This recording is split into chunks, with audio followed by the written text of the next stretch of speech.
je vais vous parler vraiment très succinctement, je dirais, de la méthodologie de déploiement d'un système qualité multisite pour quand même avoir le temps de répondre à vos différentes questions, donc de rester dans le périmètre prévu, à savoir celui d'une seule heure. Voilà, donc ça c'est le processus, on va dire d'accompagnement que on réalise avec nos clients. Maintenant, vous pouvez tout à fait, si vous avez les ressources en interne, décider d'appliquer effectivement cette même méthodologie. Évidemment, cette méthodologie, elle est à adapter au cas par cas, parce que voilà, on vous a, je pense, décrit le fait que sur du multisite, on a beaucoup de spécificités en fonction des catégories d'action, je dirais du nombre de sites, etc., etc.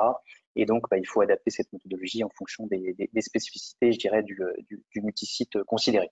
Donc, première phase, et là vous ne serez pas étonné, c'est une phase de diagnostic. Hein, donc, on fait à la fois un diagnostic individuel au niveau de la fonction centrale et puis un diagnostic individuel au niveau des sites pour ensuite dresser un plan d'action individuel à la fois au niveau de la fonction centrale et des sites, mais également dresser un plan d'action mutualisé qui va reprendre, on va dire, l'ensemble des actions qui sont communes aux deux, à la fois à l'ensemble des sites et puis à la fonction centrale, pour vous donner voilà, une vision d'ensemble, je dirais, des actions communes à mener. Parallèlement, on fera également la constitution d'un kit outil qui va être une réponse, on va dire, aux non-conformités qu'on aura décelées lors du diagnostic, et donc qui nous permettra ensuite, dans la phase 3, de déployer ce kit outil. Et donc la phase 3, elle est vraiment dédiée, je dirais, au suivi et à l'accompagnement des plans d'action et au déploiement de ce kit outil. Comment est-ce qu'on s'assure vraiment du déploiement correct, je dirais, de cette démarche dans un multisite? Alors, on va segmenter peut-être, je dirais, en deux parties. D'abord, il y a vraiment un accompagnement de la fonction centrale, bon, à la fois pour s'approprier cet outil, mais également pour aider la fonction centrale à piloter cette démarche de déploiement de la démarche qualité au niveau des sites. Et donc ça passe par des sessions de coaching directement avec la fonction centrale, donc vraiment pour piloter le déploiement de cette démarche. Et puis ensuite, on va vraiment regarder plutôt, je dirais, la partie site pour vraiment s'assurer de l'appropriation à la fois des enjeux de la certification Calliope et puis de l'appropriation du kit outil. Et donc là, ce qu'on met généralement en place et ce qui a beaucoup de sens et ce qui répond, je dirais, à beaucoup d'écueils qu'on a pu vous expliquer sur la partie précédente, c'est une alternance entre une formation collective, donc des sessions collectives, et puis des coachings individuels. Donc les sections collectives étant là pour voilà, donner un petit peu, je dirais, expliquer un petit peu le kit outil commun qui aura été réalisé généralement par nos soins, et qui un kit outil commun qui reprend, je dirais, les bonnes pratiques, je dirais, de la formation professionnelle. Et donc, l'objectif étant à la fois de sensibiliser l'ensemble des collaborateurs sur les sites, sur les enjeux de la certification, et qui s'approprient également le kit outil commun. Donc ça, je vais y revenir un petit peu après.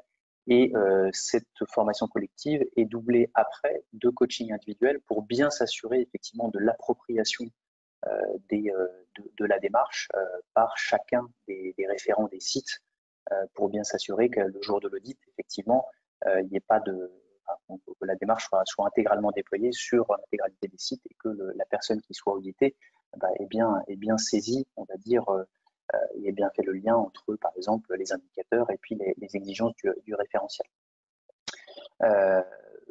Voilà un petit peu la phase 3. Et puis la phase 4, c'est un audit à blanc. Donc c'est vraiment une mise en situation d'audit, on va dire, initiale.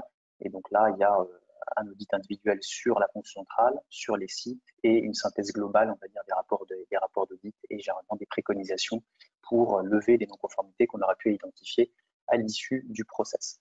Donc tout ça, mis bout à bout, généralement à peu près un mois pour la phase de diagnostic, ça peut être un peu écourté, mais généralement le sujet, c'est plus le temps que vous allez avoir à dégager auprès de vos différents collaborateurs qui va être compliqué à trouver.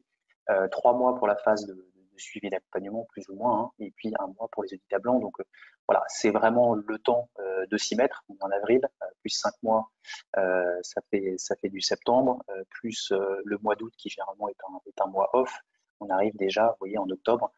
Et voilà, vous savez que dans le cas d'une non-conformité majeure, on a quelques mois pour répondre, je dirais, auprès du certificateur pour se mettre en conformité. voilà, un petit focus rapide sur la formation collective qui est vraiment, nous sommes vraiment importante, hein. Donc on fait ça généralement sous forme d'action, de formation-action collective, qui permet vraiment à l'ensemble des personnes impliquées au niveau des sites de comprendre les enjeux, hein, les clés de lecture, et puis vraiment surtout de s'approprier ce kit-outil commun. Euh, Pourquoi est-ce qu'on fait ça?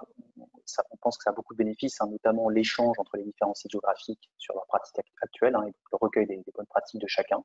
De mutualiser aussi cette phase d'accompagnement et de déploiement du outil, hein, pour abaisser, on va dire, le coût de l'accompagnement.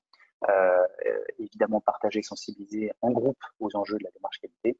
Et puis, une chose importante, hein, éventuellement d'avoir une prise en charge de la part de votre pro. Et puis, on a listé ici les différents modules qu'on met généralement en place.